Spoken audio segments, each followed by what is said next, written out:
this is our night to do our gallery talks, which is sort of like our beginning to doing our actual thesis introductions.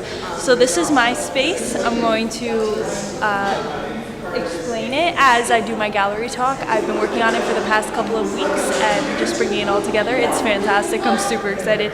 All of the vines and the paintings and stuff I've done myself, and I bought the desk at a small owned business in New Jersey. So yeah, I'm super excited to show you guys. I can't sing. I don't want to sing. That's the thing. Okay, so this is my installation. I call it Concentrated Chaos. Actually, it is the desk for my main character in my thesis when Thalma came for Nyx. So it's Nyx's desk. She actually inherited it from her grandfather Elias, and the story world that they created together is actually sort of making its way out of the desk and into the corporate world, in case anybody couldn't tell.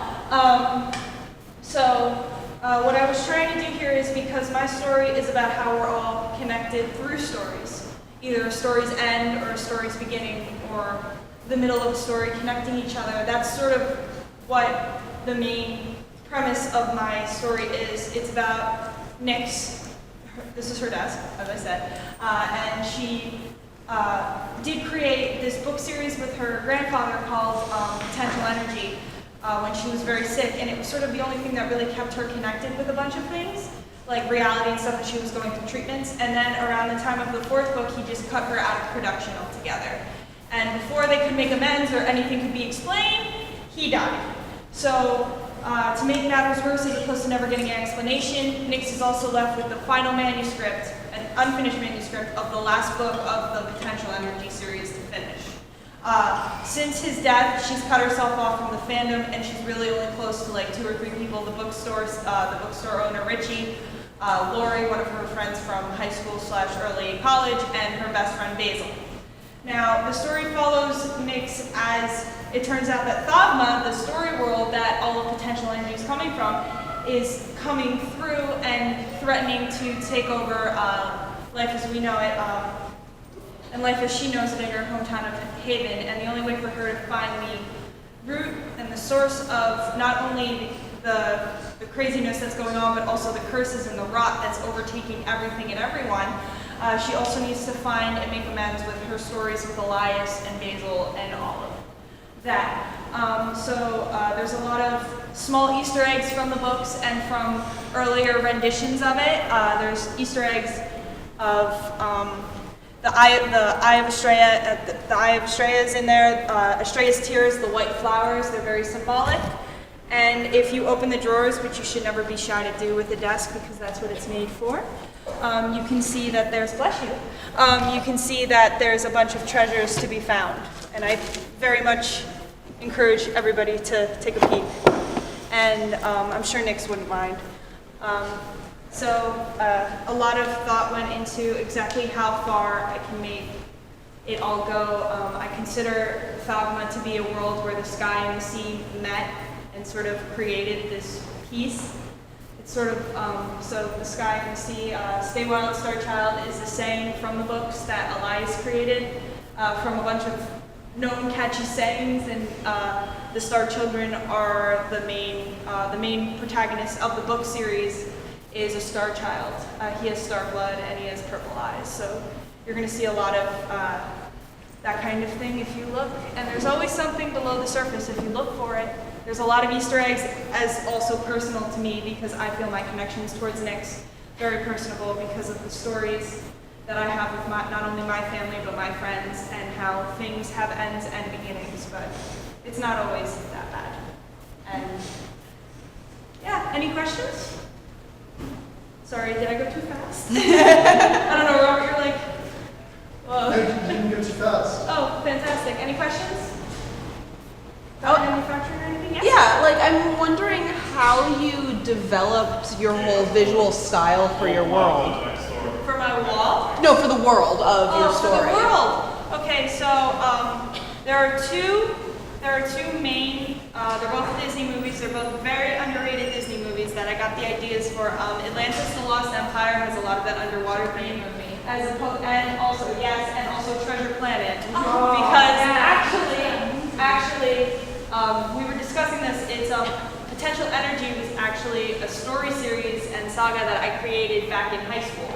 In my senior year, when I was going through my family's, my parents were separating, that kind of thing, a lot of family issues, I was trying to figure myself out. I created Potential Energy as this sort of thing that I could escape into.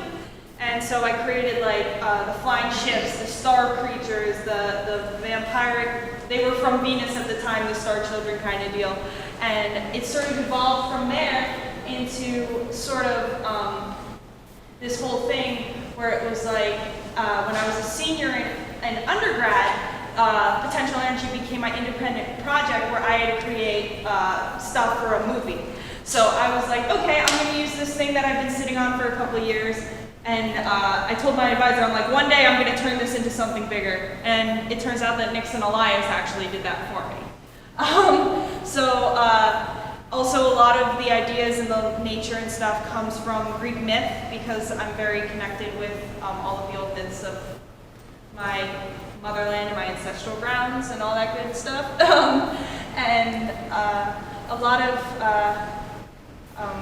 A lot of inspiration came from that, and also just from a lot of urban fantasy. I find that mixing the whimsical and wicked and the urban together makes a lot of progress for me and understanding things a lot more. So I'm planning to do that with future stories as well, maybe going in different directions, but always something to do with the ocean, as my mentor says. Yes? Where did you find the desk and chair? So, actually, Tak and Nathan, the department chair and one of our professors, I was emailing them back and forth, and we had this box that we had to create about what we would want our installation to be about. So I created this box, and it had a paper mache log in it. Paper mache, it was clay, it was small, but if I made it, it would be paper mache. And then a little table for people to sit at. So I was going to make a beach scene. So then my plan B that I didn't put in there was a desk. So Nathan and Tak were like, okay, go find a desk and see if you can find one. Maybe you can find one, whatever. I brought my grandma and her sister, so my great aunt, my Yaya, my Tia Betty out. We had to go do something in East Caldwell, and we just so happened that the coat place that's in West Caldwell, was right next to this old vintage shop. So by chance they were having a sidewalk sale. So I'm looking at all this stuff, and then I walk inside and I start seeing these old desks, and this woman, she, from Vintage Lane, that's the name of the place, I can't remember her name at the moment, but I need to update her on what the desk looks like now. She and I got to talking, and I told her I needed a desk for an installation, and she's like, oh, that's so funny, I just so happen to be going to pick up a desk tomorrow, and sent me pictures of it on my phone. She said, for both, I'll give you $150 since I don't have to paint it, and I went and picked it up with my dad, and I was like, okay, it's mine now. And then, I don't think they expected me to get a desk that fast, but they were both very happy. I'm sure Tak would, if he was still here. Is there a narrative reason why it's decorated like that? Is it like the painting and stuff like that on it? Is the idea? Well, it's Nix's desk, and she doodles a lot and she draws a lot, so there's a lot to that. The rod is coming through, as is the enchantedness. And if you go through, you'll find little gimmicks that you can go through, like you can put this light, it'll make it glow.